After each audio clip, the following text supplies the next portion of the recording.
Yeah. We are going to get right into it. Let's get this thing cracking. Reasons for dating breakdowns after 50. Today, folks, we will talk about our need for control. Now, I'm going to park the spiritual car right here for a bit. I will leave the engine running, I promise. I need to drop a real life example here because we as human beings, especially as we age, our insatiable need for control after 50 does not usually show up as yelling and screaming or in flashing neon lights. It shows up subtly, dressed up in concern, wrapped up in logic, disguised in "I'm just trying to help" language. Check it out. I had recently come out of hermit mode over the summer, just for a moment, because there was a woman that generally piqued my interest. We were about 60 days into the 90-day dating evaluation period. I was very optimistic for a moment. We were getting to know each other. And I must say here, while taking sexual relations totally out of the equation. Now, I touched on my recent journey with abstinence in my previous videos. I don't even need to recap on that. But one day, I had a particularly challenging day. Mentally, emotionally. You know, just one of those crazy challenging days. I'll spare you all the details. That's a whole nother video. I don't have the time to go into all of the particulars. But when the day was over, I did something very simple and something very human. Something I often do after a long, demanding, but conquered day.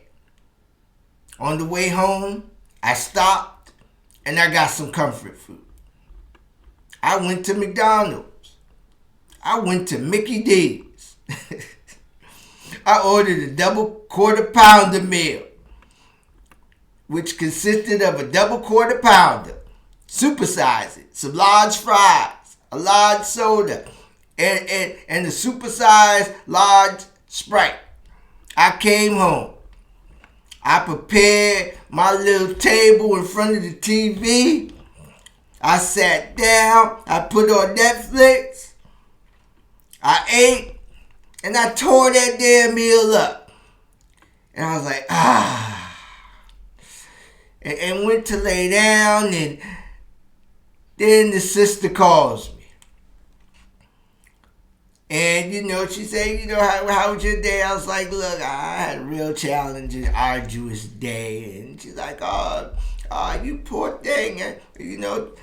Tell me about it.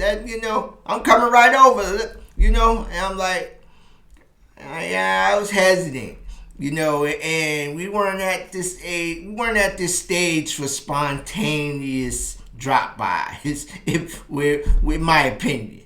And I was hesitant. I had apprehension and trepidation. I had already had a very long and challenging day.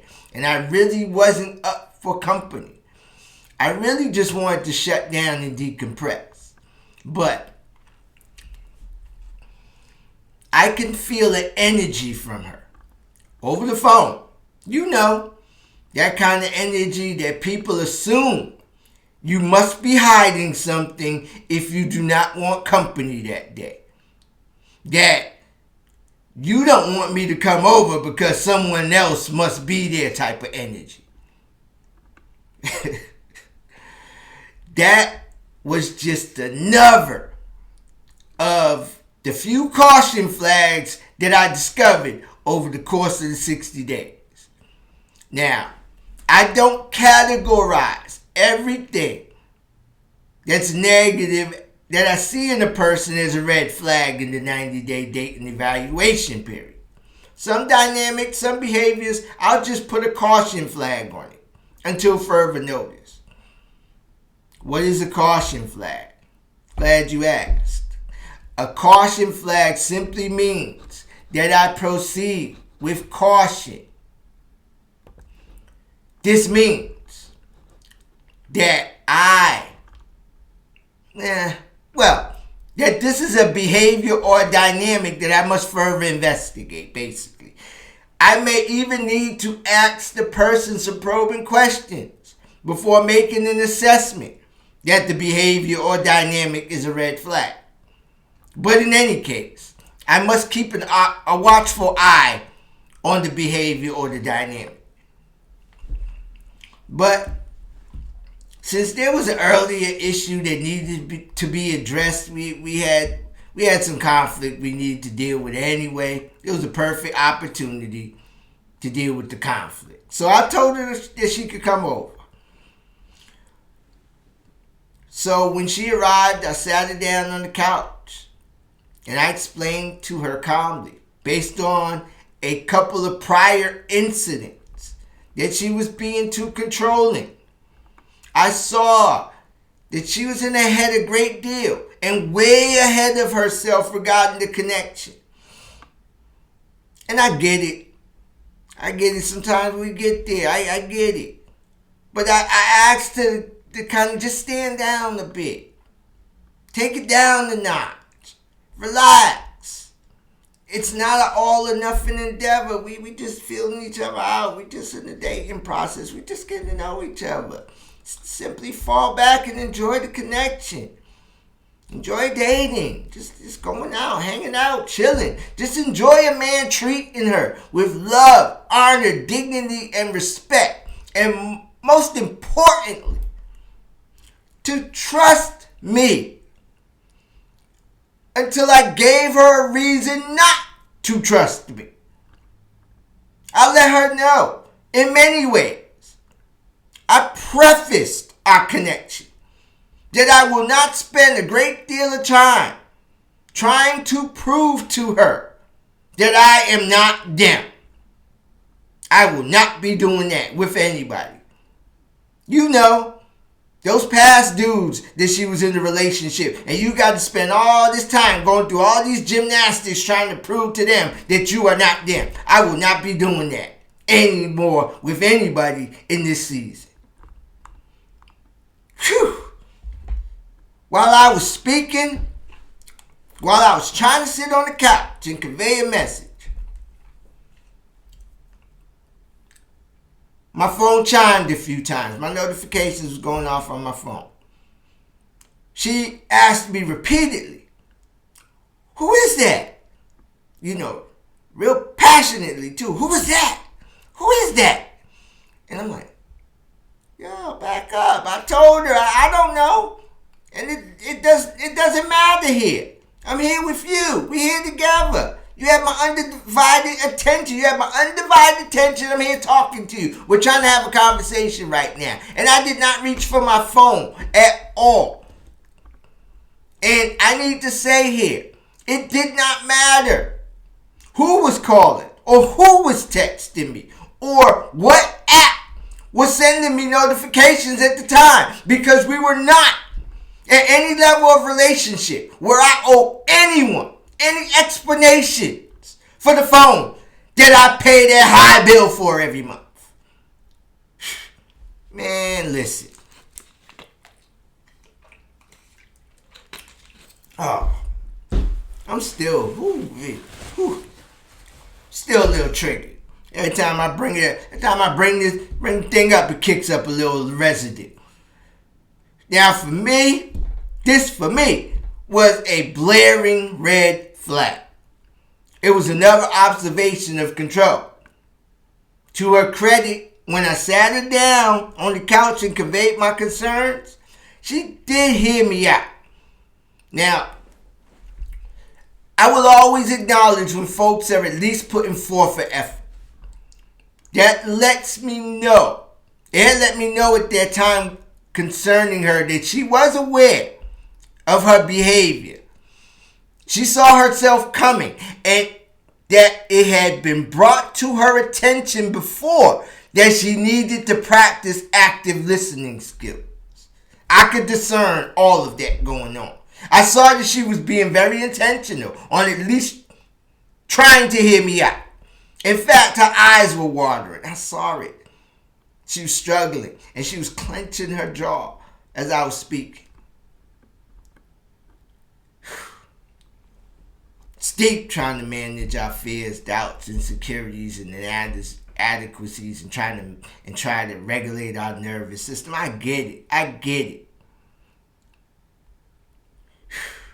So I gave the sister the effort. I gave her kudos for the effort in trying to sit there and let me convey what was going on and convey my message to her and let her know what was going on. This is the behavior. This is how it's affecting me. I do need you to make changes and adjustments to your behavior towards me. But when I was done, when I told her that I was done speaking, she started to speak. She was then very dismissive of my feelings and my emotions and my issues, my grievances and my concerns in a very passive-aggressive way. You know the language. What you talking about? Why are you making such a big deal out of this? I was only trying to help. Why are you making such a big deal out of this? You know, that for me, that's that emotional immaturity. And that there is another red flag when people just outright dismiss and invalidate your feelings and emotions. Because, and it's deep for me, but I was already having a real challenging day. And because of the day I had, I let it go. And I let her go out of my crib. Because at that time, I really just wanted to rest. I did say that I had a trying day. It did not. Later, after I took a brief nap, I wanted to just decompress. I wanted to take a nap, shut it down for a minute, shut life out for a minute, then get out and get up and kind of map out my day the next day, everything I needed to do. So after I took a brief nap to decompress, I woke up and I called her because I had promised I would call her when I woke up. And I was finally ready to talk to her and explain to her the type of day that I had. In the middle of the conversation, she just changed the channel on me. This is what I call changing the channel. When they just abruptly change the channel on you, change the subject on you, while you're in midstream trying to convey a thought. In the middle of the conversation, she asks where I had ate earlier. I then told her I ate McDonald's. And then the tone immediately shifted, and not in a good way. She began scolding me, listing the ingredients, all the bad ingredients according to her. I'm like, la la la la la, la la la la la. I tried to block it out because I just ate the damn McDonald's earlier. I just had my Mickey D's. She was ruining my meal. She kept explaining to me why I shouldn't be eating McDonald's, telling me what it does to the body. I'm like, for real? Oh, wait. Are you kidding me? Now, at this point, I'm thinking to myself here while I'm on the phone. I'm looking at my phone because now I got it on speaker. And I'm looking at myself here in the house like, are you kidding me right now? McDonald's has been around for well over 50 years. Actually, I looked it up while I was on the phone. I swapped apps and went there and looked it up. McDonald's was founded in 1940, long before I was born.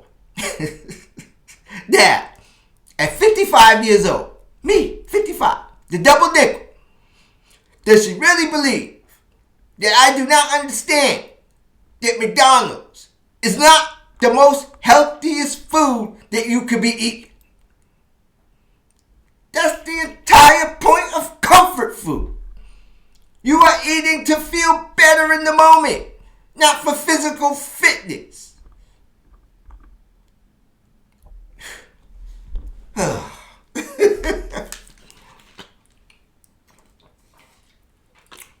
struggle is real out here these days.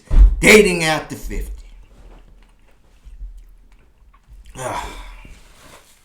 And here is the key point. She was not trying to help at all. She was not providing advice or suggestions. She was correcting. She was being overbearing. She was being self-righteous and controlling. In a nutshell, she was being very low vibration. And in that moment, I was not being treated like a grown man. I was being treated like a child who needed supervision.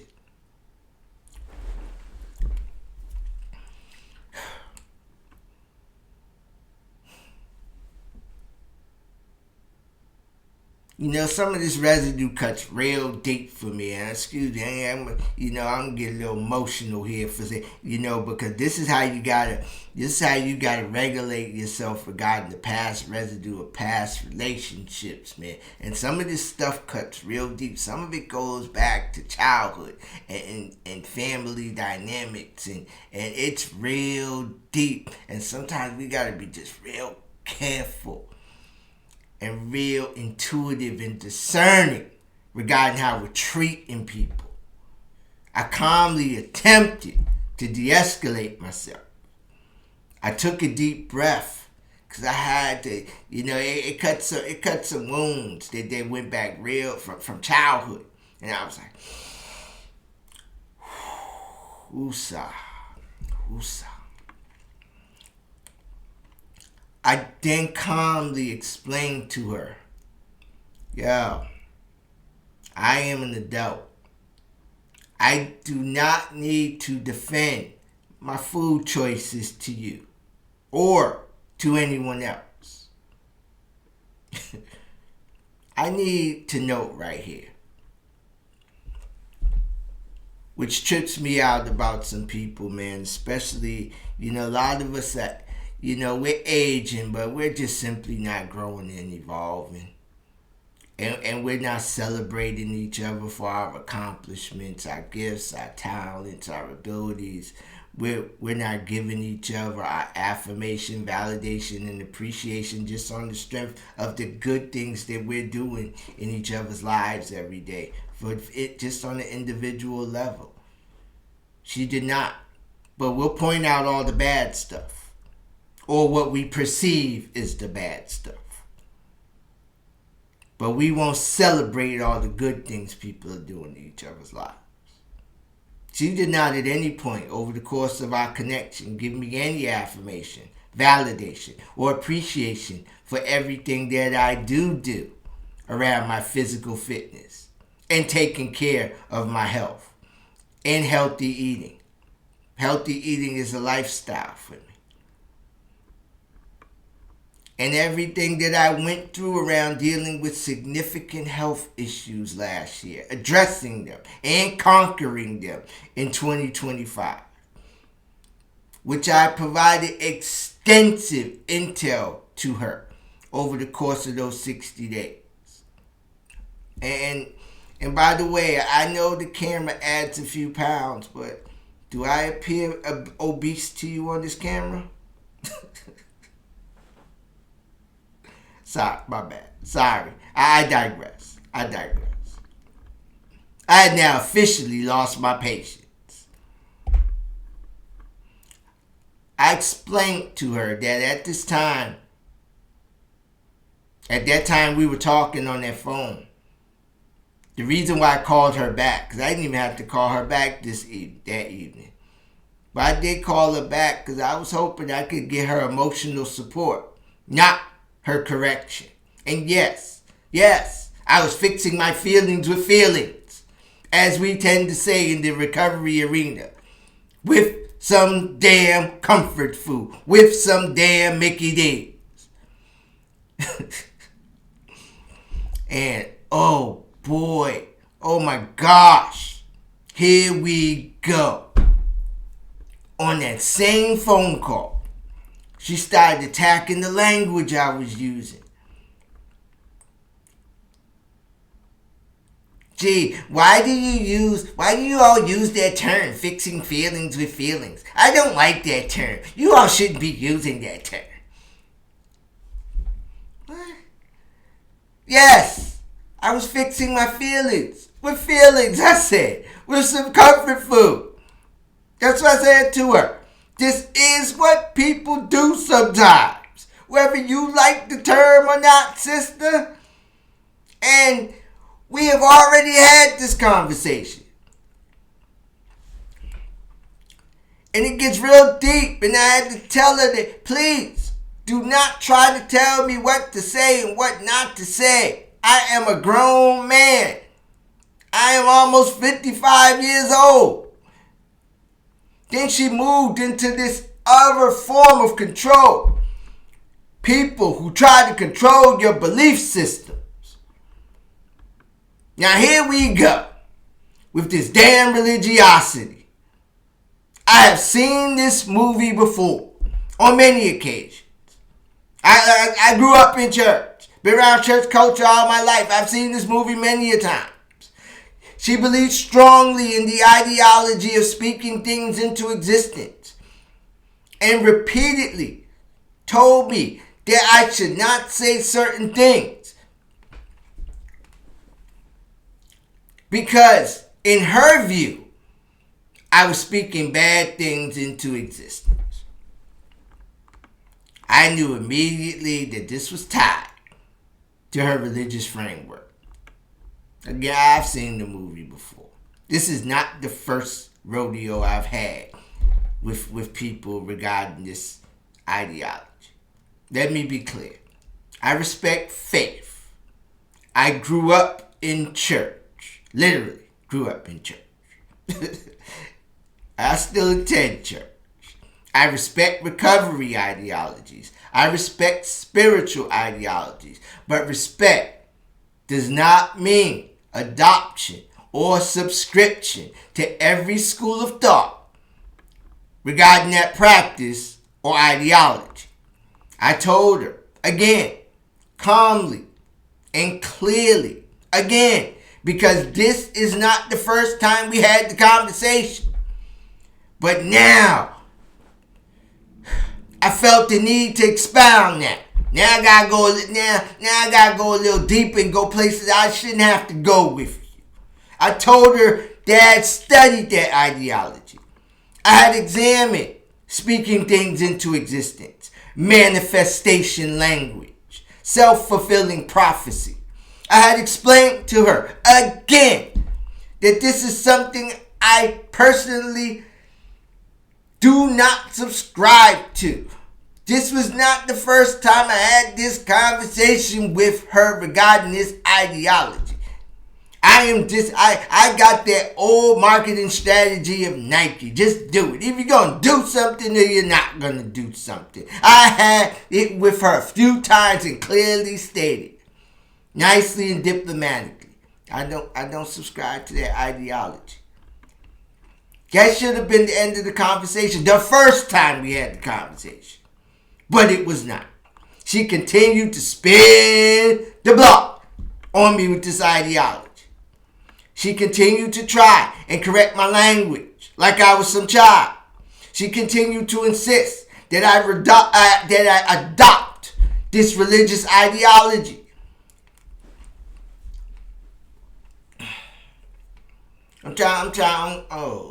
I don't want to go off too much on one here. I'm trying to real, ooh-wee. At this point in the conversation, something shifted in me. And I don't want to shift too high on this camera. And not because it didn't. Something shifted in me, and it did not shift in me in a good way. And this is where I want to be very clear. Let me keep it 100 with you. Because I am not exempt. I am a human being. Because I will always talk about the part that I play in everything regarding the breakdown of relationships and how I could have done better. And this was a learning experience for me and a teaching moment for me as well. I felt backed in the corner. Humans tend to have a fight or flight response when backed in the corner. On this day, I decided to verbally fight. Not because I was confused, not because I was ignorant, but because I was being pushed repeatedly to adopt a belief system that I had already examined and clearly stated to her that I did not subscribe to. And I cannot stand when people try to impose their beliefs onto me. And here is the part that surprised even me. Sometimes you think you've done so much work and one thing can trigger you and you find out it can take you right back into a period in time like, ooh, I still have to have some constant vigilance in this area.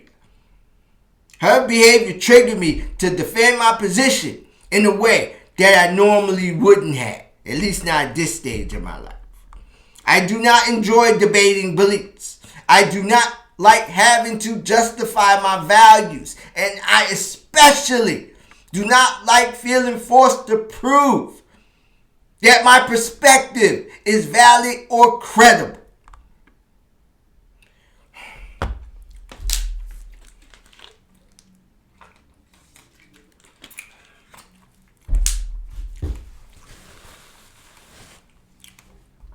Folks, I'm trying to be a better me, better G. Every day I wake up in the morning and I fall short just like everyone else. And then I have to do that inventory at night, because when I take that inventory at night, it's all about, did I harm myself or did I harm someone else? And if I did come out of character, I can't say anymore, well, they had it coming. Because that used to be my motto back in the day. They had it coming. I can't roll like that no more. That is not who I strive to be in conflict. But that is what the attempt of control does. It escalates the interaction. It takes a calm boundary that you are trying to establish and turns it into a defensive posture. It turns what should be a normal interaction into a huge power struggle. It turns a relationship into a battleship. I found myself explaining, really very much over-explaining where I was coming from. I reiterated that I had studied this ideology. I even referenced scripture. I'm telling you, I had to go do all this stuff with her. Proverbs 18:21. Death and life are in the power of the tongue, and those who love it will eat its fruits. Because I grew up in church, again, I had to reiterate all this to her. Now I feel like I'm sounding redundant here. I understand the text. I understand that words carry power. And can, the key word is can, have a great influence on our lives. The key indicator word is can. I explained to her that you cannot take everything out of scripture literally without also understanding it contextually. And it's all situational and circumstantial. Words can, the key word is can, influence your direction, mindset, and behavior. The key word is can, not will. For me personally, that is not how I move through life. For me. This thing called life that we deal with, our life experiences are not cookie cutter, which I said to her on many occasions. For me, I believe that at the end of the day, either you're going to do something as a human being or you are not. No matter what anyone says or doesn't say. For me, intention has to be followed by action. I can appreciate verbal and written affirmations. I can appreciate vision boards. I can appreciate writing out wish lists and bucket lists. I have a couple. We can all talk a good game. But unless a person is truly ready, internally ready, to bust a move, to handle their business, to go after their goals, dreams, and aspirations, None of those modalities move anything forward. That is just my lived experience. And I shared with her further that this was not a casual opinion for me. I had studied communication extensively. It is the recent major of one of my degrees. I had spent years examining how language, cognition, belief systems, and behavior intersect. I have extensively studied the nuance and minutia of human behavior. I had done the work academically and personally. And yes, then I proceeded to reiterate to her the degrees that I had on my wall. Yeah. I went there. And anyone that knows me, man, knows that is not my style. That is not how I normally roll. I do my very best to practice humility on a daily basis in all my affairs. She took me there. And I took it, fell into it. And I was not very proud of myself in that moment. But sometimes, taking the subtle kind approach with folks and conveying your stance and position, it just doesn't land with them. They just can't receive it. So I moved to level 2, the calm, yet more firm, stern, and direct approach in laying down my boundaries. And then if you have to go past level 2, and we ain't going past level 2.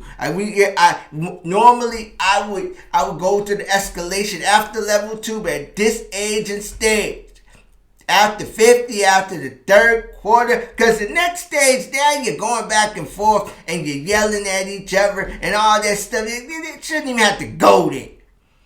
If you can't hear me after level 2, I'm detaching from you. Because in that moment, I realized something very important about myself. We're not going back and forth and yelling and trying to overtalk each other and all that, having this yelling match. And because I've been there, you know where? In my 20s. And I ain't want to go back there. I'm not going back there with anybody anymore. That was so 1990s.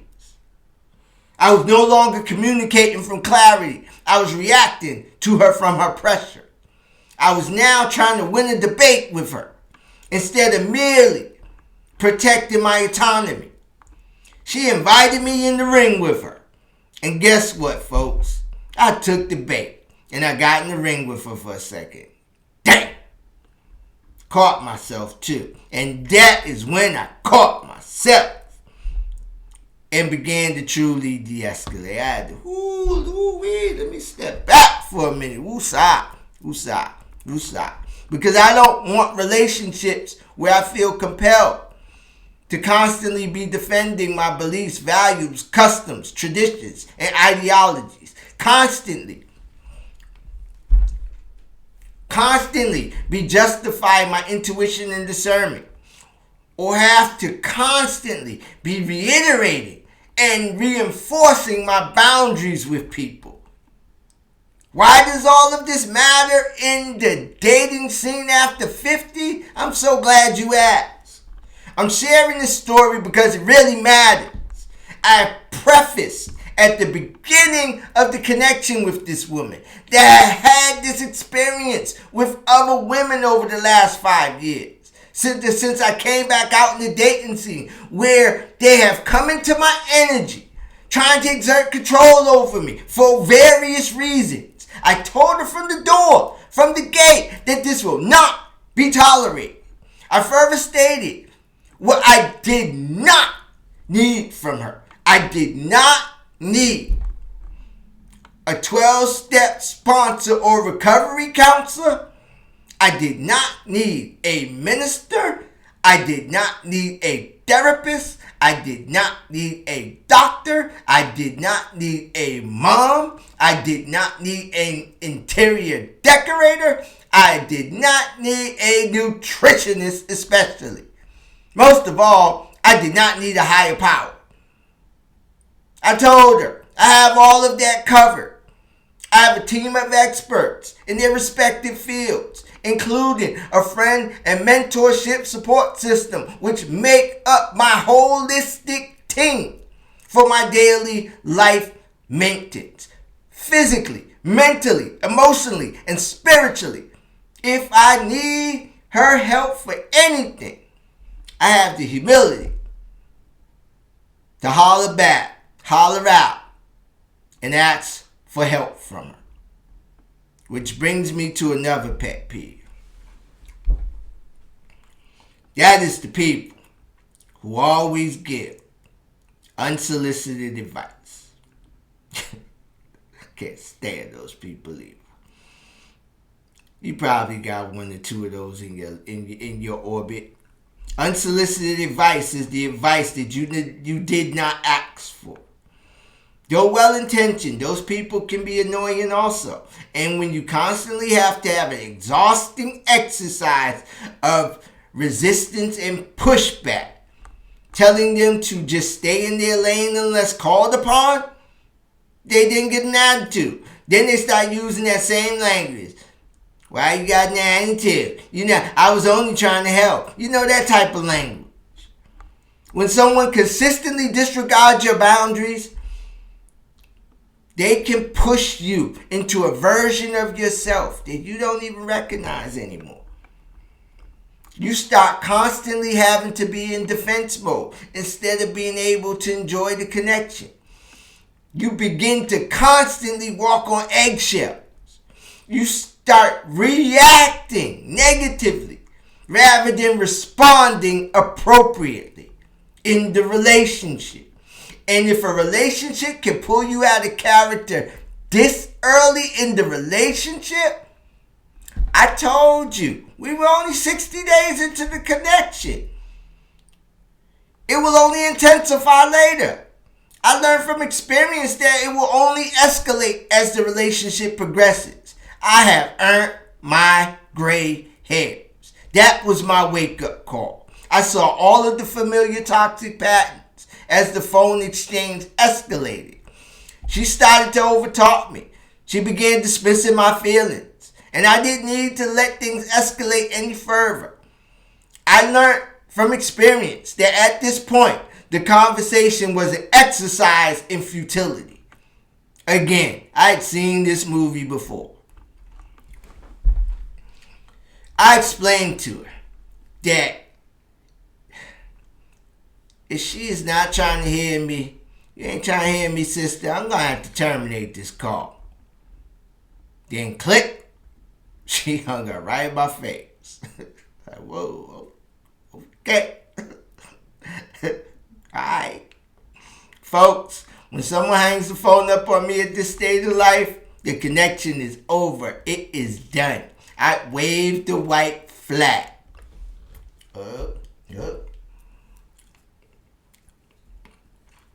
My white flag.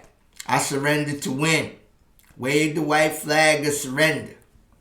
Surrender to win. In third quarter? Child, please. I'll chase anyone.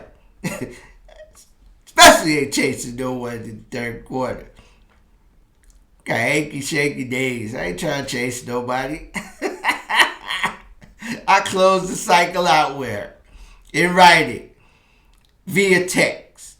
With clarity, respect, and the reinforcing of my boundaries. You see, I always want to do everything that I can to make sure that there is no speculation as to why I am detaching from the connection with someone.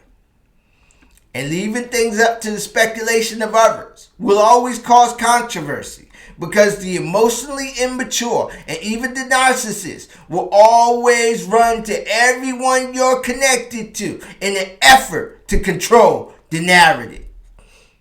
This process of closure helps to eliminates all of that he said, she said stuff. The letter clearly stated what went down in a diplomatic way. This is how it affected me, and this is why we are detaching. and then reinforcing my boundaries. There is a reason for this. It is because the people will spin the block. They will call you again and act like nothing happened. Nothing ever happened if you let them. Then, when you try to bring the prior incident to their attention, they will either deny the sequence of events, or they will deny saying the harsh things that they said, or deny the incident happened altogether in an effort to have you doubt your own reality and make you look like you're crazy. The closure letter serves two purposes. It serves as a closure for you, and it serves as documentation of the interaction, so the other person can't deny the interaction happened or deny the events of the interaction. Folks, I do not further interact with the person unless they come back with a heartfelt apology and the promise of a demonstrated change in their behavior. I close that cycle out in love. It is not for them. It is for me. I make sure to keep the letter classy, and I wish them the best in their search for love. Because we belong to the same cultural organization, we have seen each other on a few occasions since then. And guess what? She has made no gesture to me to take any accountability for anything that had transpired.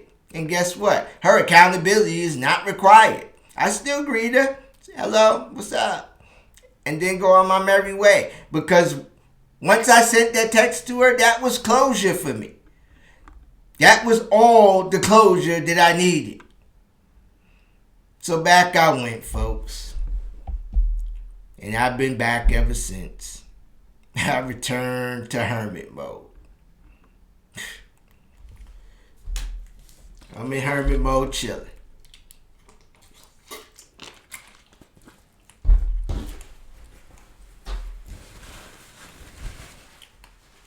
Folks, I did not detach because we disagreed. I detached because my disagreement was not allowed. My differences were not respected. And if you take nothing else away, if you tuned in this long, if you take nothing else away, please take this away.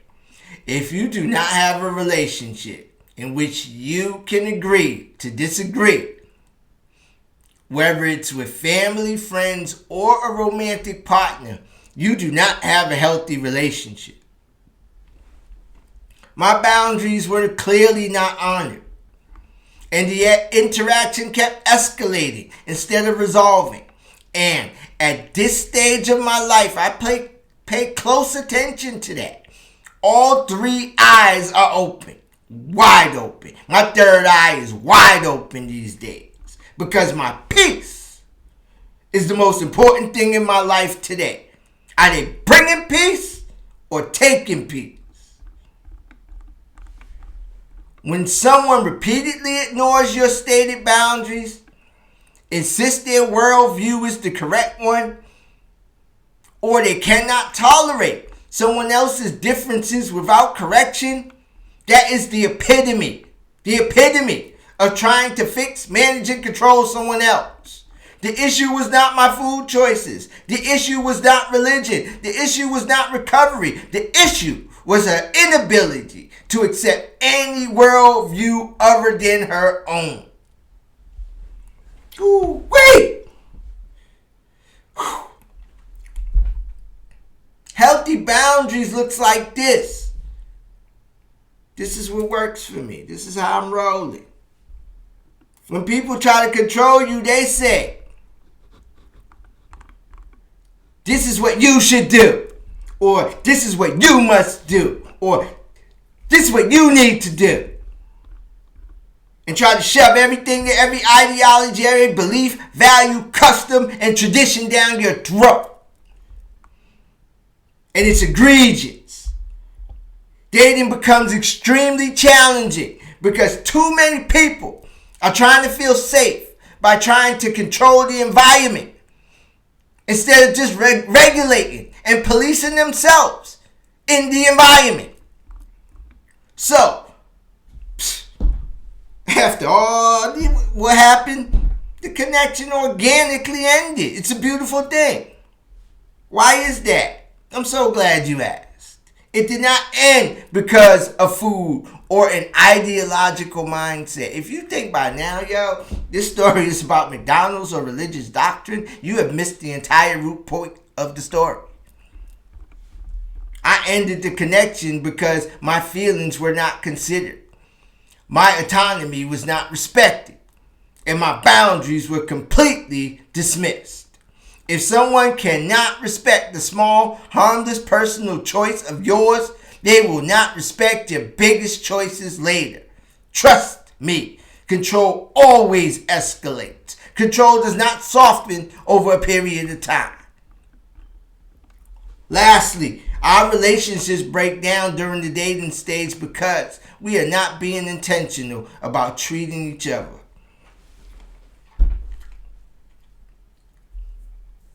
with love, honor, dignity, and respect. And this one cuts deep now more so than ever with each passing day I'm on this planet. Because this isn't just about romance. This is about basic human respect. After 50, many people say, I don't tolerate disrespect anymore. But here is the hard question. Are we consistently offering respect to our fellow human being? That includes clear and effective communication, having honest intention, timely responses, no matter what the mode or method or medium of communication, emotional consideration, and clean endings, even if you have to shut down the relationship for whatever reason. Because ghosting, breadcrumbing, giving the bare minimum effort, control, ambiguity, these behaviors tear down trust even before a relationship begins. It all invites toxicity, dysfunction, drama, chaos, and burdens. Dating becomes extremely challenging because people want emotional safety but aren't consistently creating emotional safety. Treating someone with love, honor, dignity, and respect means that you are bringing peace to the connection also. The people who are bringing peace, these folks are bringing serenity, tranquility, respect, trust, faith, consistency, empathy, emotional safety, compassion, sympathy, patience, humility, accountability, commitment, equality, solidarity, self-control, reciprocity, and self-respect and respect. All of these principles are byproducts of love, the demonstration of love. Notice I said and emphasized the demonstration of love. Don't just say you love me. How we demonstrating love to each other every damn day. Consistently, every damn day.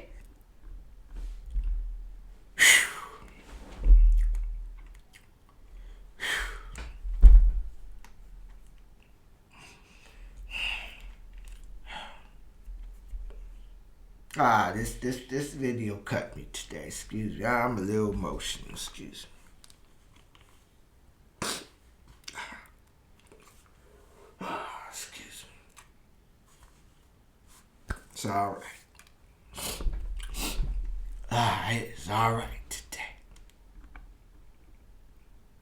No shame. No shame in vulnerability. Nothing grows without water. Whew. When you step back and you look at these reasons together, a clear picture starts to form. The need for control replaces authentic connection in relationships, and the inability to treat each other with love, honor, dignity, and respect in relationships has made our relationships extremely toxic, and it breaks my heart that people are not seeing this on this planet.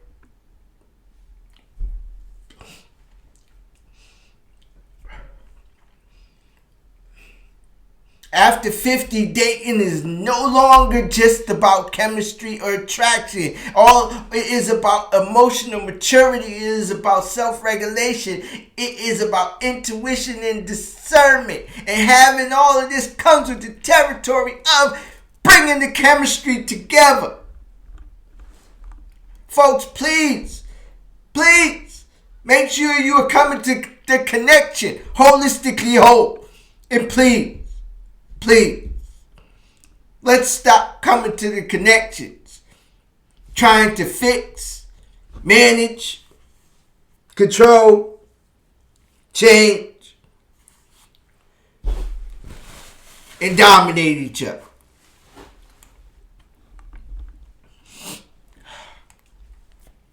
Yeah, it's an emotional one here. So, continue being the best version of yourself today, and then doing the work to get even better tomorrow. Feel, deal, heal, protect your peace. This is GBIC, Relationship University, the Relationship Problems channel, where we find relationship solutions and get better together. Be blessed, everyone.